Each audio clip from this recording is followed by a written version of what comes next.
In this episode of Smart Humans, we talk with Arjun Sethi, who has not only one amazing role, but actually two, as chairman and co-founder of Tribe Capital, as well as co-CEO of Kraken.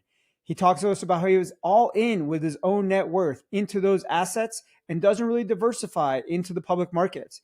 He tells us his point of view on the macro and actually what is happening in private markets, public markets, and in the global economy at large. And finally, he, of course, gives us his perspectives on 3 years out. Welcome to Smart Humans with Slava Rubin, presented by Vincent. In this alt investing podcast, Slava talks to amazing minds about their investment journey and finds out what it takes to make it in the markets. And now, here's your host and smart human, Slava Rubin.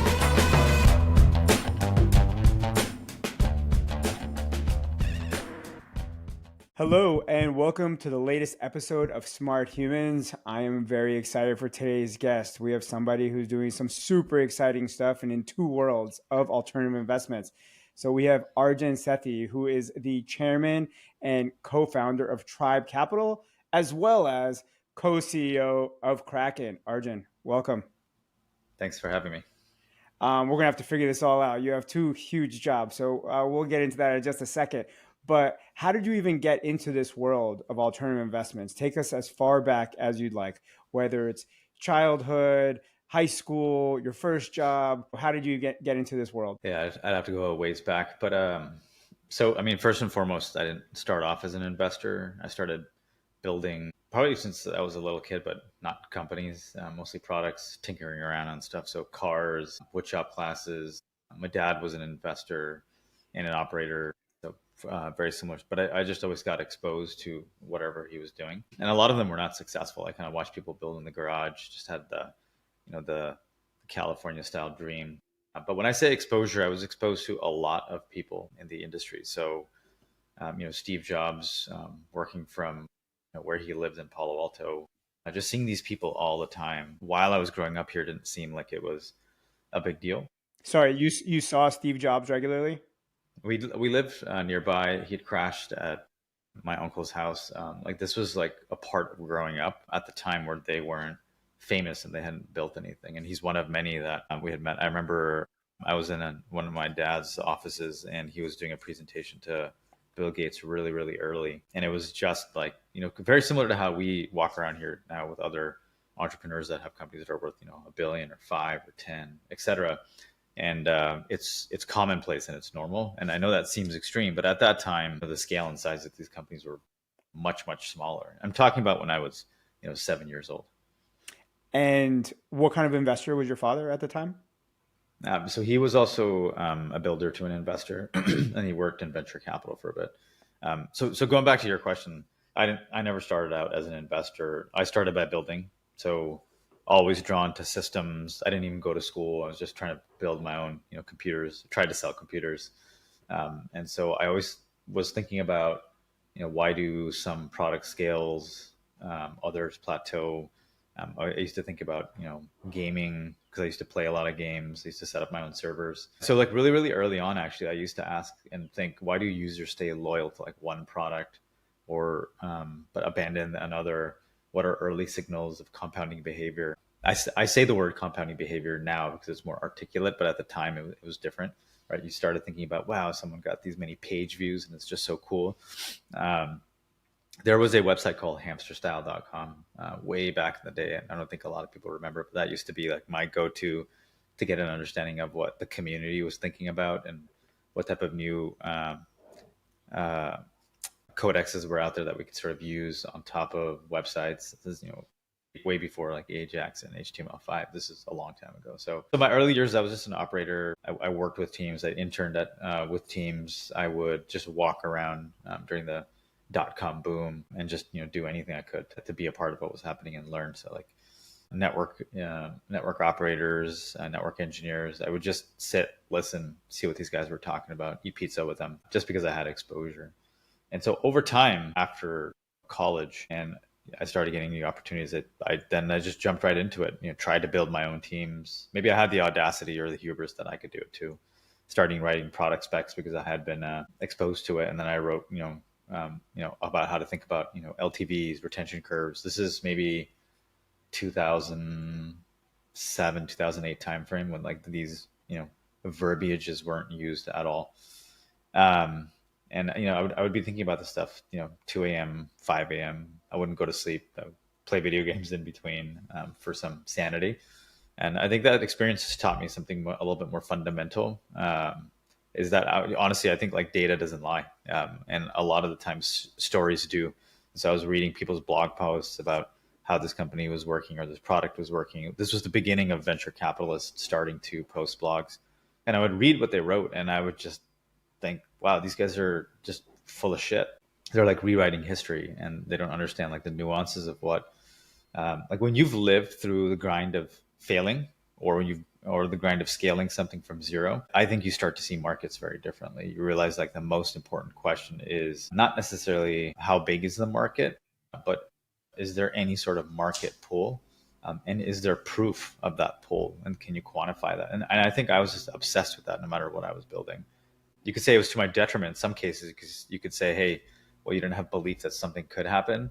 But I always used to go back to square one, first principles, and say, okay, well, what do I need to do in order to have proof points to figure out if there is something that I can build around it? And to be frank, it was in my mind for years and years and years around like how investors thought. And I used to spend a lot of time reading private equity books because they had fundamental analysis. Not to say that they thought about the world better, but they had a different fundamental analysis around how they thought about a company. And I was always kind of obsessed. How do you bridge the gap between quantitative analysis that you saw from hedge funds and private equity funds or people?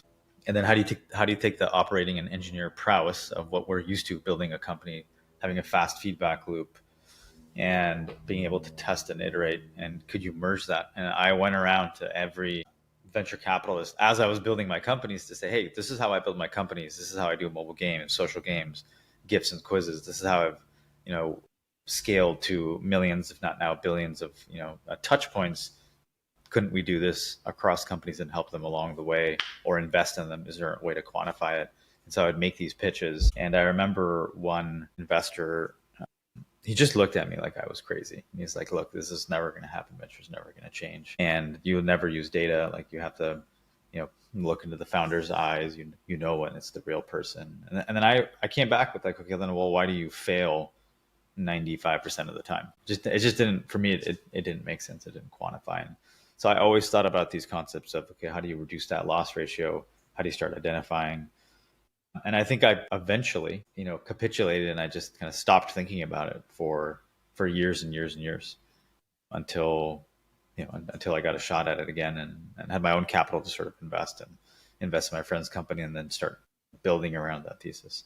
I could go on forever, but like that's kind of the way in which I slowly went from, operator to pitching to VCs to hating them to figuring out ways to work with them to building teams to sort of think in this systems-based approach.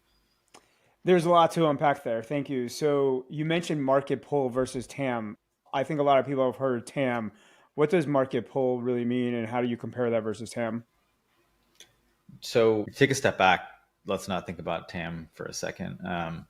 We at Tribe had this thesis because we were building it at a firm previously at Social Capital by an individual named Chamath Palihapitiya. And he was famously in charge of growth at Facebook and built out a lot of this similar system style thinking and infrastructure. And a lot of companies and people were building their companies around this thesis as well. But again, it was from the operator side. So a few of us, when we spun out in 2018, this was kind of basically like the birth of what I call Tribe. We basically, engineers, other founders, data scientists, we were kind of sat down, and it's not a famous story, but it's a cute story. There's this place called True Foods in Palo Alto. I think it's like the most woke food, LA style, like healthy foods possible. It's really gross. That's why I never forget about it. And we just started thinking about like the structural flaw in venture capital. And as I had mentioned before, most investors talk about narratives. They don't think about evidence-based approach. And so everyone wants to use this term, and I see podcasts all day long, pattern matching based on anecdotes. And they say, well, this founder did this, so maybe it'll happen the same way here. But there was no like quantifiable underwriting around any concept of product market fit. So we thought if we apply the same analytical discipline that defines when you work at a great company, you build this out as a product manager or a data scientist, given that's how we were trained, and we apply that to different stages of venture. This isn't about like AI or sourcing or anything like that. This is just purely, can you take a look at the fundamental data set that exists within the company, given you've got tons of customer interaction? And from that, can you quantify product market fit, or the pull that I mentioned? And that became the seed of Tribe Capital, like a firm built from the bottom up, like a startup, where product market fit is the fundamental unit of our analysis. And we've written about this, the system, how we think about what it takes to have an N of one company, what are the types of metrics that we look at. But we look at that analysis across a distribution of customers and engagement of customers and how those customers monetize. And not every company may have all three. And so, we called our North Star an N of one company. And the business is so distinct in their utility and network effects that they can stand alone in their category. That's our aim. That's our North Star. It doesn't mean we do it. It's just that we wanted to take that, what I call operator style DNA, and then expand with that framework. And so that it's actually the basis of everything we do, regardless of if we are operating, if we're incubating, if we are running a company at the same time, or if we're investing or partnering. This is the system that we used, and we built software around that and spun that out as well. So I think you hopped around just a little bit, but can you connect some dots with me for me? So you finished college. Do you become an entrepreneur at some point before you create Tribe Capital? What are the dots to Tribe Capital? I had always started companies prior to college. Almost none of them worked, but I was always, finagling around. The one that had like a decent amount of success was this company called Advanced Tuning Products. If you go type in atpturbo.com, it was aftermarket car parts for Volkswagen's Supras, Toyota Supras at the time. That's kind of how we started. And then we moved from aftermarket to more OEM style products. And so in order to, program an ECM on a car, it means you have to learn how to code. I had to solder and desolder, EPROMs. So you do what you need to do to learn how to make sure that you can serve your customer. This is before college. This is before college, yeah. Yeah. I actually got kicked out of high school, and then I started the company because I didn't really have anything else to do. So I said, okay, well, what should I? And the reason I got kicked out of high school is I almost just never attended. And so, sorry, your parents were okay with that? No, absolutely not. They were not okay with it. But like, what do you do when your kid can't go to school, or they might be forced to go to like a continuation school, which is almost de facto like juvenile hall or a junior jail in some cases. Mm-hmm. So my parents were like, okay, well, I guess this is all you got. But I did go to community college at the same time, because in California, when you're 16, you can take this. It's called California Proficiency Exam, and it's an equivalent to a high school diploma, and that's what I took. Awesome. So you started doing some building pre-college, and then after college, what are the steps of like what you work on to Tribe, on the way to Tribe? So I worked as a freelancer while I was in college, mostly in PHP. I started doing a lot of consulting and freelancing. I worked for Orchid, worked for MySpace, worked for Facebook. When I came here back to California, which is where I grew up, I started working at other companies as well. So micro payments and gaming. There's a company called PlaySpan.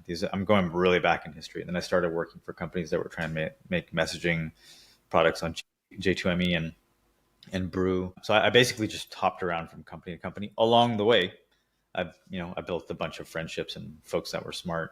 And the first company I started had merged into a company called Lolaps. The company I started was Rolling on the Floor Laughing Games, and so Raffle Play, and merged with Lolaps, and Lolaps built mobile games, social games, and eventually a mobile platform, which is where I built the analytical prowess. And from Lolaps, started a company called MessageMe, sold that to Yahoo. At Yahoo, I was in charge of mobile and emerging products. Again, use these frameworks to build out the portfolio. So Yahoo at the time was moving from a web-based to a mobile-based platform, and there was not a lot of expertise to do that. So my team was in charge of that. So the advertising side, we built that from 0 to $1 billion in revenue from scratch. Moved, Yahoo Games, Yahoo Fantasy, News, Mail, all over to mobile. Pretty large effort given there wasn't a lot of expertise, but essentially, a mobile evolution. And then from there, I went to social capital. And then from social capital, I started Tribe. Great. I know that was very fast for a lot of time. And then super high level, because I know there could be an entire story here. How do you go from being at Tribe to becoming co-CEO of Kraken? And we'll dive a little bit more into that later, but I just want a high level here as part of your trajectory. Sure. So I had met a lot of crypto founders and companies at my time at Social Capital. I almost knew nothing about financial services, pretty much zero, to be honest. I just assumed it works. And I had, read a little bit of the Bitcoin white paper. I kind of scoffed it off. I didn't take a lot of time to study it philosophically or architecturally, but we talked about it. And at Social Capital, I started meeting more fintech companies. This was kind of like what I call fintech, wave 1 to 1.5. And so we had invested in a number of companies, a company called DCG, which is called Digital Currency Group, which, was kind of a holdco slash crypto-based, trading company, but it used to be a company called Second Market before that, where they, had started off with a thesis before they got into crypto.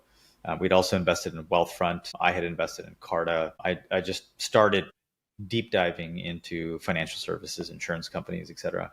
And for me, actually, it just opened up a new world. I think for others, maybe they already knew it, but I just felt like this was like a new universe. And I was infatuated about everything: structured products, eventually crypto, the rails, the liquidity, the systems, public markets, the difference between private contracts and a publicly traded company, just a full stack. I just got enamored with it. And frankly, I never stopped. And so I just thought about, okay, well, as a venture capitalist, how would I start thinking about this along the way? Just it was a thought process. Nothing really materialized. And while I was finally at Tribe, all the relationships that I had built, I started thinking about, okay, well, how do I get more inclusive with the companies rather than just being an investor? And so that at Tribe, one of the things that we had thought of was, okay, great. Well, how do we incubate ideas from scratch? How do we partner? How do we take over a company in some cases? How do we think about building, financial products? How do we think about, credit? These were things that we were kind of debating at Social Capital, but I really wanted to do them, and I had to figure out a way to find a facility to do it, find LPs that were supportive of that, and then also have partners around the table that had that, what I call long duration horizon thinking, that we could use that mindset to be able to build into alternative investments and, again, crypto, structured products, public markets, et cetera. But so did you create Kraken? I mean, what's the story there? How do you become co-CEO?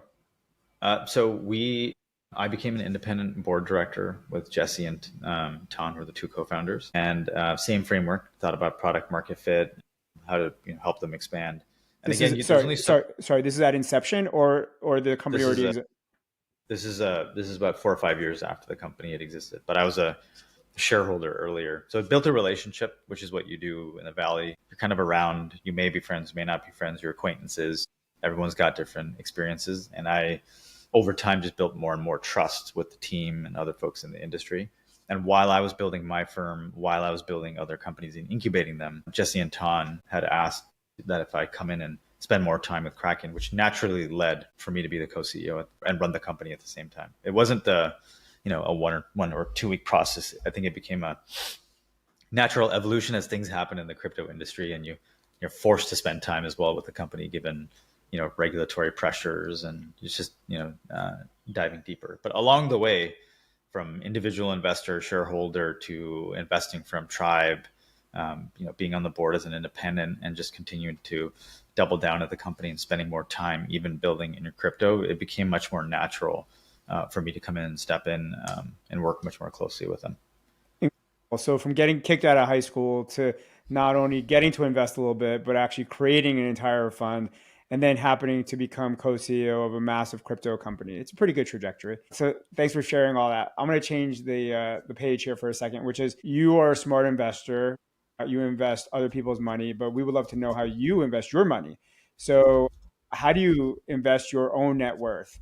So the traditional portfolio is 60% public markets, 40% bonds, 0% alternative investments.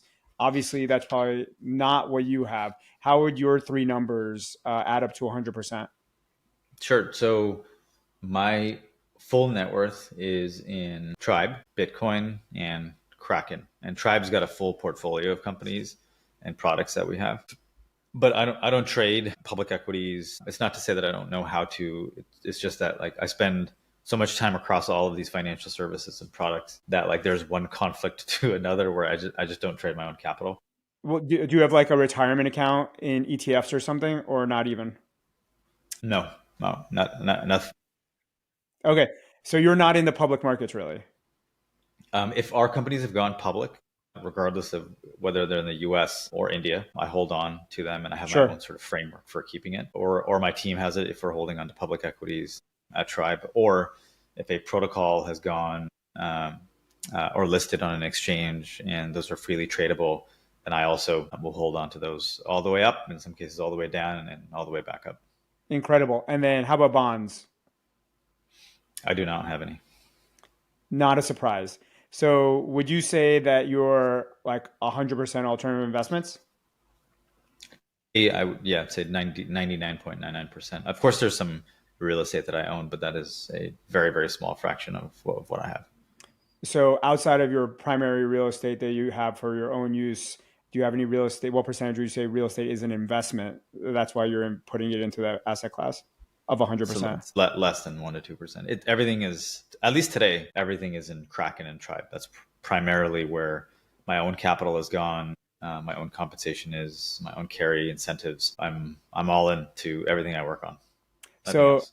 this is amazing because part of the show is really educating people to get a little bit of exposure to alternative investments. And you're the exact opposite of a little bit. You're a lot of exposure to alternatives. So I'm going to ask you the I'll, count. I'll yeah, I'll take a step back. So look, I think the way you invest your time and your capital is, again, I go back to my quantitative lens, which is like, okay, well, I built this whole system, not necessarily because I think I'm smarter in any case. It's just more that I have the system to make sure that I don't make the mistakes I would have made if I was thinking about pattern recognition the same way other people do.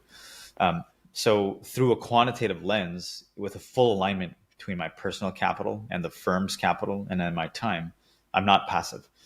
So every dollar I deploy, whether personally through Tribe, I use the same frameworks, right? So it's the velocity of compounding, signal density, quality of the product market fit. That's what I care. So the personal capital philosophy for me is our Tribe Capital's values. If you just go to our website, I wrote that and I've continued to evolve it, which is, can we continue to emphasize transparency or progress in open collaboration with employees, with customers, with investors?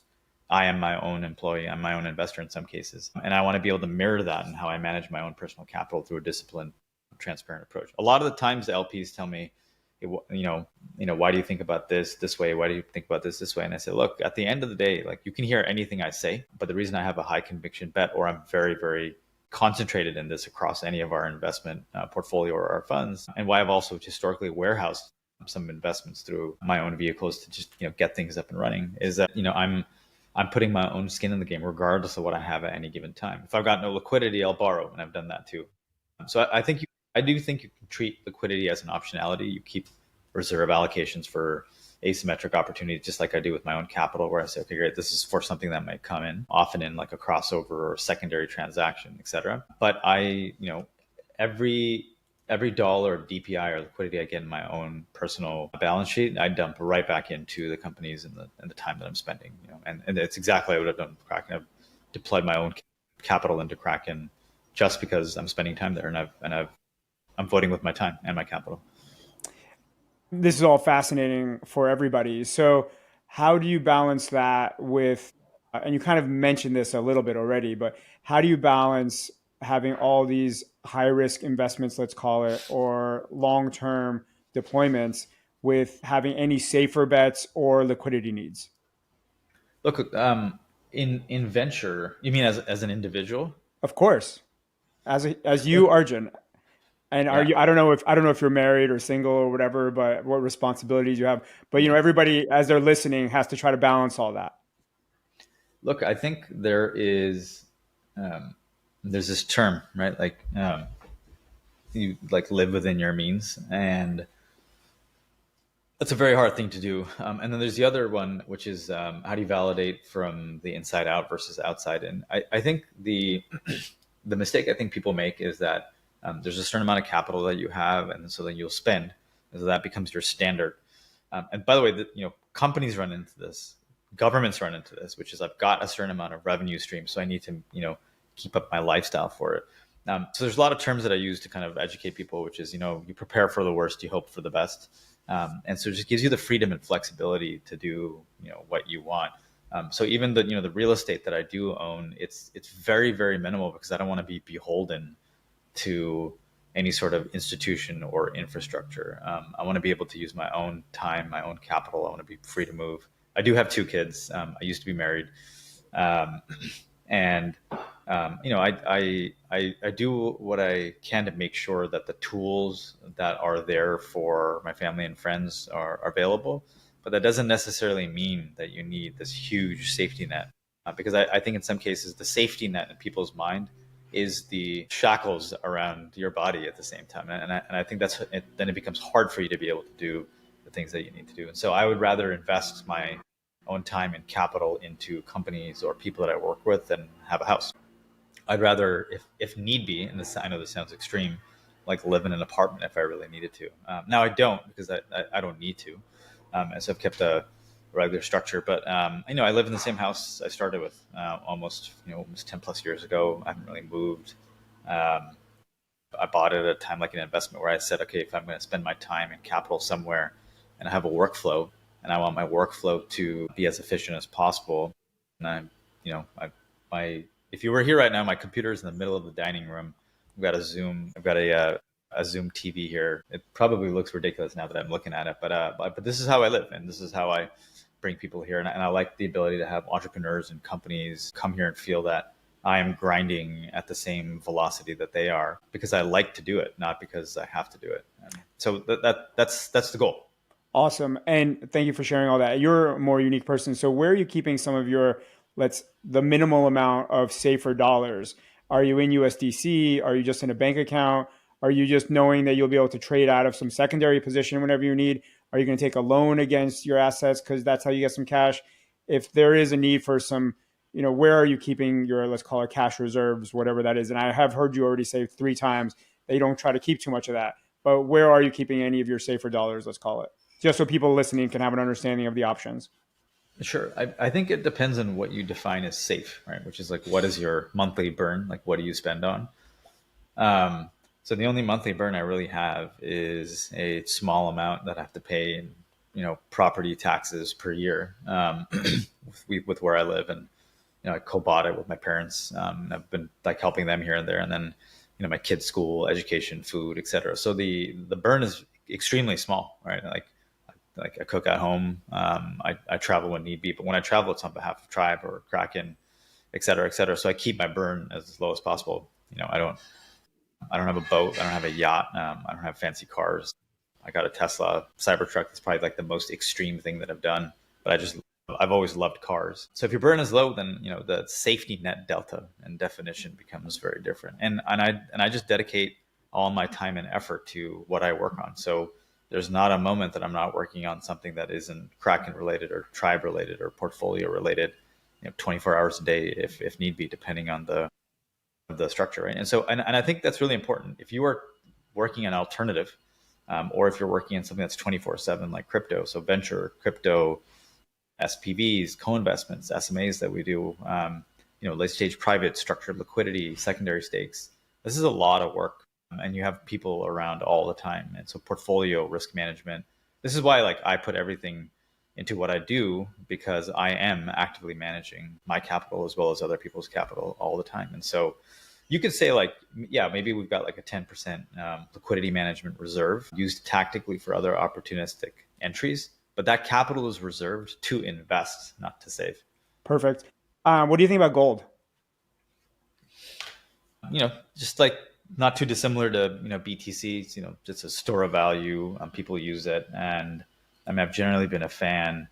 I own gold through crypto tokenization efforts. I don't hold any gold. I don't hold any gold in traditional venues, but I can make an argument for or against it. But I generally say look, it's a lot of people have generally accepted it as a hedge against fiat currencies in some cases. So to the most extreme, like Peter Schiff, to some government sovereign holdings.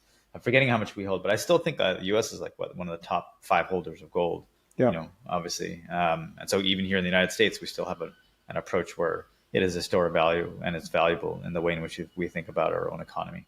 And what do you think about Bitcoin in relation to that? Bitcoin's more interesting in that it is philosophical, it's technical, it's permissionless, and it's a way to think about borderless world.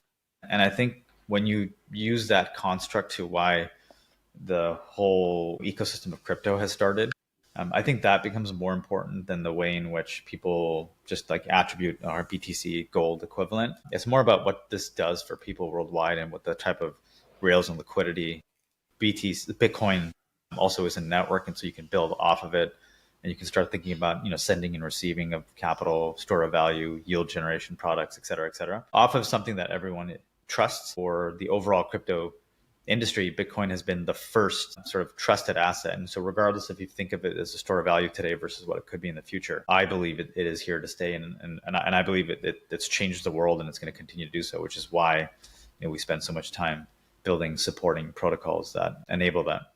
We're at approximately 110 Bitcoin right now, 110,000. What do you think it is 3 years from now? So I think the way I think about crypto, and I'll get to Bitcoin in a second, is we're moving a lot of traditional assets that have been in locked liquidity or fragmented liquidity into what I'd call collateral that's on chain, right? And obviously, Bitcoin is a formation of that. That kind of changes the way in which you think about investing and risk management. And frankly, all the questions that you were asking me, you start putting a different framework around it, which is like, how do you define this collateral and what can you do actually with it? And instead of thinking about what the price of Bitcoin is going to look like on the shorthand, you're going to think about BTC price action, volatility, and think, okay, well, do we think it'll hit 150? Do we think it'll hit 200K, et cetera, et cetera? It really depends on how much capital flow is going to come into the ecosystem, and do people believe in Bitcoin in a similar state of how they do today, which is store of value. Then you have to think about what the value of the asset's going to be. If people start thinking about it in a currency level, then it could look differently because people are going to care about stability. So it's hard to tell, but I'm more in the camp that people have already voted with their time and capital for BTC, that it's going to be a store of value. And so my assumption is that given the limited supply of Bitcoin in the ecosystem, the value of the asset will go up as more and more capital doesn't necessarily come into Bitcoin, but more and more capital comes into crypto collateral systems. And the more you have that, then people will do more risk management around, okay, where do I want to keep it in? Stable coins, insurance vehicles, yield vehicles, volatile vehicles, tokenized stocks and tokenized equities, real world assets, and Bitcoin, Ethereum, et cetera. So I think Bitcoin is like a natural sort of participant and beneficiary of what happens in the ecosystem. But you don't want to give me a number for 3 years out? No, I mean, I don't trade and speculate on these numbers. A lot of what I do is I just build against it and then have a long view. So do I think it'll be more valuable than what it is today? Absolutely. Do I know what the range is going to be? No. Okay. So changing pages again, what do you think of today's market? And it's a very open-ended question. The stock market, the economy, jobs, inflation, Fed, IPOs, a lot of stuff going on. So, gold at all-time high, Bitcoin touched all-time high, came down a little bit. Like I said, lots of stuff going on. We got presidents, we got global conflict. Tell me Arjun's point of view on where the market's at today and where's it going for the next 12 months? Look, I think there's the economy and macro, which is what you asked. Then there's the stock markets and behavior, which is a little bit different. Then there's the private markets and the IPO markets. I spend most of my time in the private markets, but because of crypto, I think about macro a lot more than I ever did before over the last few years. So I think it's always good to look at steady state. And again, I go back to data sets. So today, if you just look at the overall US economy, it's generally pretty resilient. I wouldn't say we're like at exuberance level, but I do think the word exuberant is important, which is okay, great. Well, where are we for 2025 and what are we projected for in terms of overall growth? And so you can say like, hey, at the base layer, we're probably around 1.8% year over year, to about 1.4%. Sorry, you're talking about GDP growth? That's correct. Yeah. Okay. And so I think, inflation has still been sticky, especially core inflation. So it's not yet back to like what the Fed's target is. You can make an argument that the Fed's target is too conservative or not, but it is something to look at as a baseline. The policy and data environment are pretty messy, frankly, right? Like, so when you think about partial government shutdown, it complicates more of these data releases, which is what we all rely on. But you can also take a look at your own third-party data sets, which I do. There's actually a great site called trueflation.com. It kind of gives you their version of what's happening with inflation. And frankly, because of what's been happening, it's not to be political, but global growth has subdued, right? So advanced economies are growing slower. Let's just say averaged about 1.5%, and emerging markets are at 4% plus, depending on which one you want to take. So my take is that the environment today is poised for moderate growth with persistent risk. So you kind of take that for what it means. And so I'm not bullish in the classic sense, which is everything goes up. I won't be. I never have been, actually. And it's not a collapse either. For me, that means favoring businesses with very, very clear compounding metrics, networks, platform, infrastructure, rather than any high risk bets, which is what people had previously bet on. In some cases, they're doing today, where they use the term growth at any cost, and you've seen that a lot. Okay, now what does that mean for stocks and market behavior? So you've got equity markets have gotten a lift from AI, semiconductors, technology infrastructure. I'd say that's a little bit of FOMO, but that's a supply and demand issue, which is low supply, high demand. People love this theme, so they put more money behind it. You see this in private markets too, and I'll get to that in a second. So volatility is elevated, leadership is concentrated, et cetera, et cetera. So mega caps, AI names, like the OpenAIs of the world, the private side, and then you've got the companies that support that on the public side.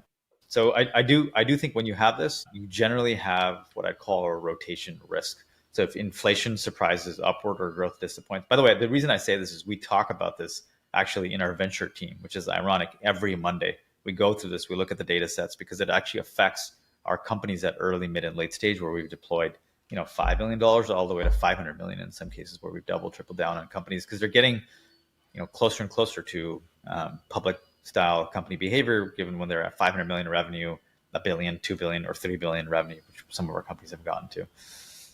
Or in some cases, OpenAI, where it's a portfolio company, we're 10 billion plus in revenue. So stocks that I look at, not that I am betting on, that I just look at, are infrastructure and enablers. So that's chips, data centers, cloud, network effects. I think that's obvious. Everyone's talked about it. I'm not saying anything that's new, but I pay a lot of attention. However, within that enabling stack, there are very strong quality businesses that I think people overlook, but I look at them to see what they do. People talk about Broadcom, but I don't think they actually pay attention to what they do and what they've done with VMware, their own hyperscaling technologies, et cetera. So I'm less focused on like speculative high valuation names and what they do in the market. People keep talking about them, but I look at what product market fit they have the same way I would look at a company in the private markets and what are they actually doing. Now, the reason that becomes important for me is then I start thinking about, okay, well, my companies that I'm a part of, how do you think about the private markets and the IPOs? I sit on the board of a company called Carta, cap table for a lot of companies. A lot of those companies come to Carta and ask for advice, fundraising, capital formation. The funds do the same thing. Where should we do it? And so I kind of take those signals and say, okay, great. Well, what is actually happening versus what people are saying? And I think the IPO market, not just in the United States, but India, China are really robust, and it gives you a perspective of what may or may not happen in the United States. And I go back to the structure of supply and demand, which is how are people voting for their dollars based on these themes? Not necessarily right or wrong, right? Because there's that famous quote from Buffett where the markets are a weighing machine versus a voting machine. And so that depends on where you are in your timeline. And so the IPO markets, I think, is interesting because the window always ends up being a lot narrower than you think. And so the markets today care a lot more about underlying fundamentals. But if I said that last year, they care a little bit less about those fundamentals today than they did last year. So true traction, credible business model, and then how did they fare during the frothy years? And the reason I say that is that I generally take a look at growth rates because that's what we care about, venture-backed businesses. And are those types of companies actually rewarded in the public markets? And sometimes they're not, right? Like you could be growing 20 to 30% year over year, but if you grow 40 to 50% year over year, people may not care, right? And so like, why grow that much? I'm not saying you should or should not. Or if you grow 80% year over year, do you get the benefit of that growth? And a lot of the times, the investors don't vote in that way. And so you have to kind of think about that. Private companies then that have gone into like the late cycle and what I'd call, they carry a higher risk because they're getting closer and closer to that. So what happens is a lot of those crossover funds or public markets guys, including myself, we think about demand and clarity and all that kind of good stuff.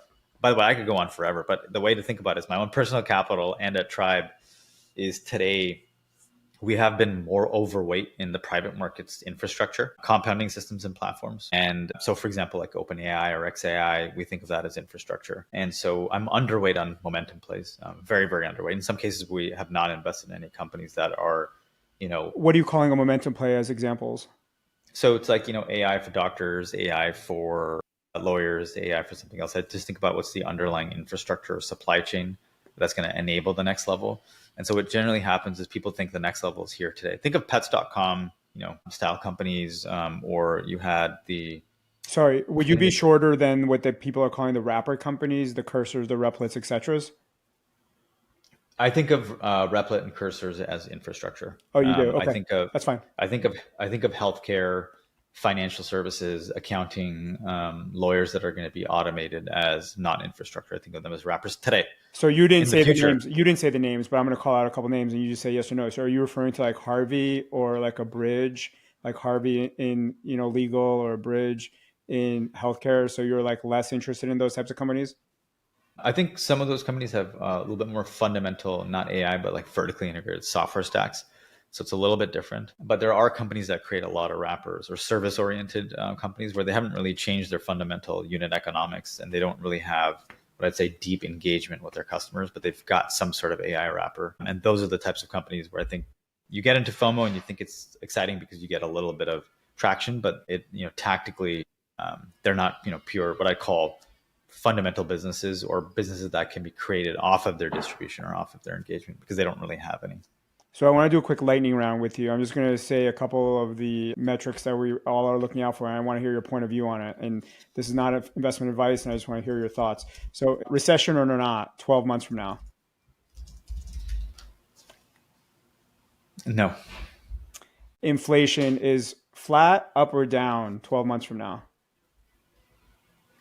Flat. That's interesting. Fed fund rates is flat, up, or down 12 months from now? Down. Jobs, unemployment is flat, up, or down? It depends on how you calculate it, but I would say flat. And that all then combines into the stock market, which you're not, very involved with, but the public markets are flat, up, or down 12 months from now? U.S. public markets or yes, sorry, U.S. public markets. Yes. U.S. public markets will be up. Interesting. Okay, so in general, you're somewhat bullish. I look at supply and demand. So there's a lot of capital being unlocked, redeploying into the ecosystem. You said 12 months out, 24 months out. I would say we could be flat from where we are now. And is that all an election cycle process? No, I literally look at supply and demand, right? So scarcity of capital coming into the ecosystem across these markets, how much is coming into AI or infrastructure or energy, or are they rotating or not? And I think that's where people make a lot of mistakes. And now that's the overall macro. So you would have to do it across healthcare, fintech, AI, infrastructure, energy, et cetera.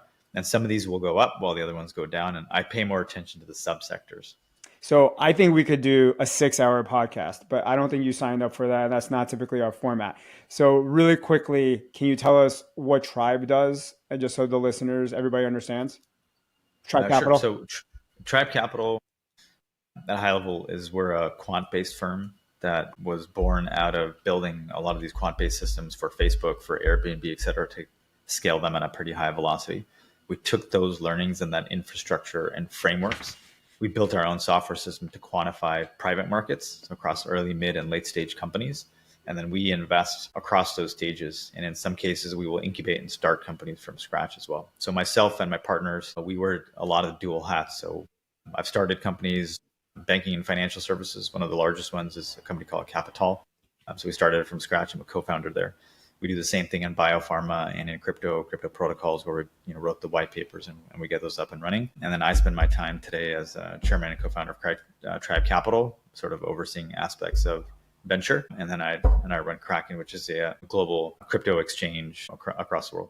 And then at the Tribe level, Can you just share some numbers, like how much AUM, a few of your winners, just so people have perspective? Sure. So we've invested in OpenAI, XAI, Carta, a company called Shiprocket in India, Blackbuck in India. Blackbuck is public and a fast-growing company. We've invested in Applied Intuition, which is an AI company that is focused on automotive-assisted AI as well, on top of, not devices, cars, manufacturing vehicles, etc. So those are the types of themes, and all of these companies have one theme that's really, really important, is that they build software that can be quantified and engaged, and they've got a customer set that we can take a look at. But we've also been previous investors in Slack and in Zoom. So these are the types of companies that you can think of that we sort of get attuned to or excited about. We're also investors in SpaceX, not at the earliest stage, but at different stages as we could quantify their product market fit. So that's the way to sort of think about where we spend our time. That's on the venture side. On the crypto side, there's multiple protocols that we've been a part of over the years and helped to incubate as well.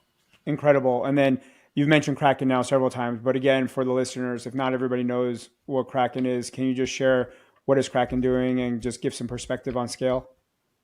So Kraken is basically one of the oldest and safest, old digital asset exchanges. So full stock platform, crypto trading, custody, financial infrastructure. We serve both retail and institutional investors. That's how people kind of define it in traditional, but we think of it as we serve consumers worldwide. We can serve professional traders, which is primarily how we started as an exchange, vertically integrated, and then institutional custody / trading. So what we offer is spot trading, futures, spot margin, staking, secure custody, lending across hundreds and hundreds of digital assets. And what we've been really, really strong on for many years, we're a company that's almost 15 years old now. Regulatory discipline, longevity. We are in the United States, UK, US, Canada, and Europe and EEA. And then we've started growing all over the world as well. So we've been operating for over a decade. We've raised less than 25 million in capital, which I think is like crazy when you think about That's incredible. Crypto native. Yeah, it's sort of like an Atlassian style story where we built a very disciplined approach to building out the company, and we released our Q4 financials yesterday, so you can kind of take a look. How much of that was Tribe? So Tribe came in through secondaries. So the company has done tenders and secondaries on behalf of employees and early shareholders from that, obviously 25 million. But we don't, announce any we don't make any announcements after that. But historically, that's what we had raised. Incredible. This is all awesome. Like I mentioned, we could talk for a lot longer, but what are some of the things that make you so smart? Like, what do you like reading? You mentioned Trueflation as a website, which is great. What are some of the secrets of Arjun? What are the podcasts that you like? What are the newsletters you like? What are the shows you like to watch? How do you get some of your information? Let's see. I have a bunch of books here. So there's actually this really great book that actually got me much more excited about financial services. I don't necessarily agree with them, but it's a book called Crashed by Adam Tooze. It is a big, long, dense book. There's one that's always kind of interesting that I always kind of revisit. It's called Power Law for Venture Pattern Recognition. I'm forgetting the name of the author. It'll come back to me. I think it'll come back to me. And then obviously the one that I think is one of the most important that I talk about with a lot of people is Only the Paranoid Survive by Andy Grove, the Intel individual. And I think like all of these books, you sort of think about like strategic inflection points that you can apply to everything, not just tech, but even like your own life. There is Invest Like the Best. I think it's a great podcast. I listen to it. I think A16Z Crypto for Frontier Thinking is exceptional, but it could be dense and boring for some people. But it's a part of what I look at. Exponent for Systems and Product Strategy. I'm not sure if you've seen that. And then Odd Lots is another one. I wouldn't say it's habitual, but every once in a while there's someone that's interesting and I take a look at it.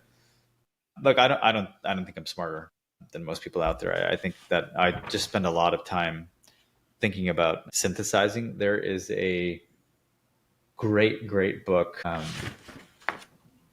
it's on my bookcase right now. I gotta go back to it, but it's a professor at Harvard who basically said like you need to synthesize more than anything else and holistically understand stuff because there's so much noise and so much pattern that's coming in.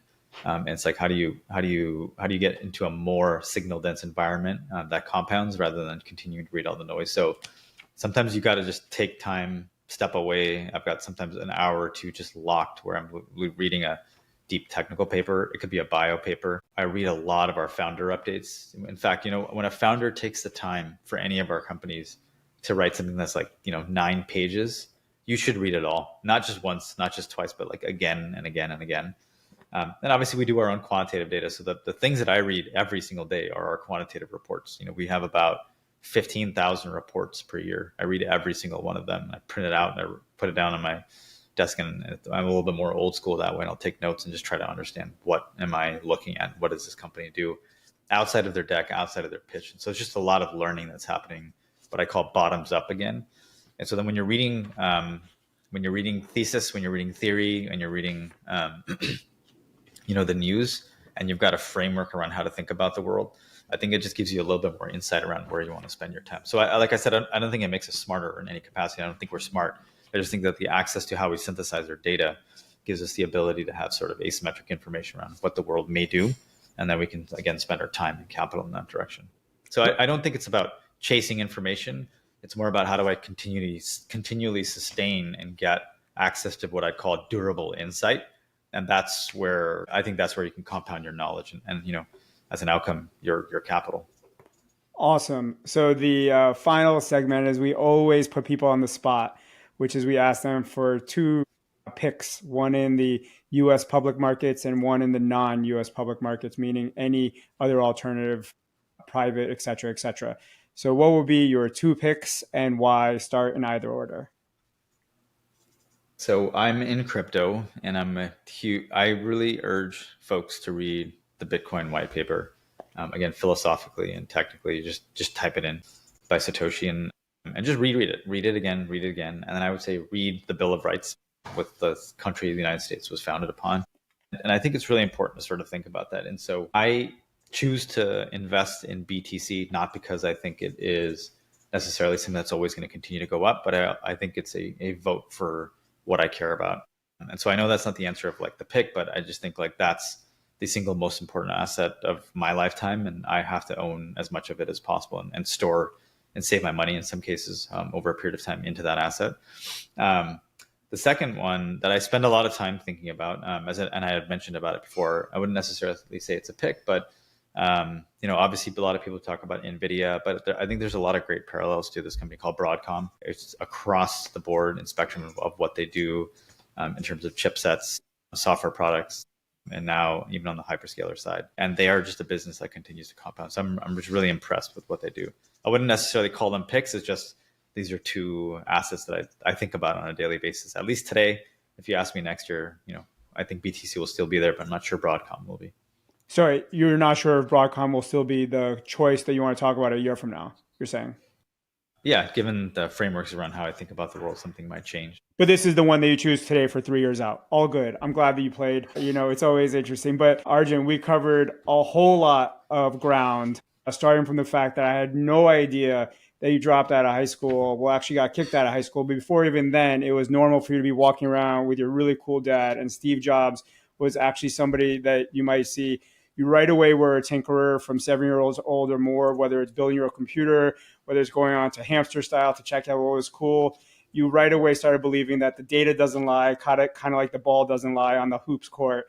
The stories do, and you quickly figured that out. You taught us about market pull versus TAM, which I thought was super interesting. You obviously have an incredible background, whether it's like starting with advanced tuning products and turning that into other businesses, or Message Me and then to Yahoo, and then building billion-dollar businesses at Yahoo, creating going to social capital and then on to Tribe, investing into lots of incredible companies. But I like that from your own perspective, you're like not in the public markets at all. You're totally into kind of dogfooding everything, which is Kraken and Tribe, which is actually shocking in almost a scary way, but I love it personally. I don't really advise it for everybody that's listening. But you did say keep my burn low, which is amazing. You always have loved cars, whether it's tinkering before or now, but you don't try to live beyond your means there. You are a huge fan of BTC, actually more than gold, even though you do appreciate that gold can be a store of value as well. When we got to the economy, it was really interesting. You had some good lines here. So moderate growth, but persistent risk. You do think that the U.S. economy is generally okay, but it does have some potential challenges. You mentioned about trueflation.com to check that out. You really like getting into the enabling infrastructure as opposed to some of the things that could be hyped on top. You mentioned Broadcom multiple times. You did play the game with us. You said no recession, inflation will be flat, the Fed will be coming down with rates, unemployment will be flat, which was very interesting.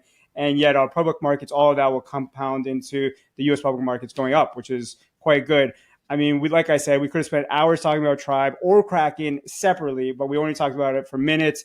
With Tribe, you're an incredible investor, whether it's OpenAI, XAI, Kraken, Applied Intuition, Slack, Zoom, SpaceX, so many. And at Kraken, you guys are just crushing it, having one of the largest exchanges in the world, been around for well over a decade. You gave us tons of great content that I think everybody's going to pause very slowly, one at a time, to listen to all those mentions that you said. But I do think you finished with some incredible information, which is you said, don't just chase more information, but learn how to synthesize, learn how to take a breath, take a moment, and actually process everything that you know and what is it telling you. I think we all have challenges doing that, and I think that is a huge takeaway. I love the fact, I'm a founder myself, so I love the fact that you said we need to read founders' updates. Totally awesome. And you did, again, play the game. You gave us 2 picks. One was Bitcoin for the future, and the other one was Broadcom. You picked those for 3 years out, even though you did hedge, saying you might change it a year from now. But this will be archived forever, so it's all good. Thank you very much, Arjun. Thanks, man. I appreciate it. Smart Humans with Slava Rubin is a podcast brought to you by the team at Vincent. Any data, text, or other content in this podcast is provided as general market information and not as investment advice. Past performance is not necessarily an indicator of future results. For more information on alternative investing, check out Vincent at www.withvincent.com.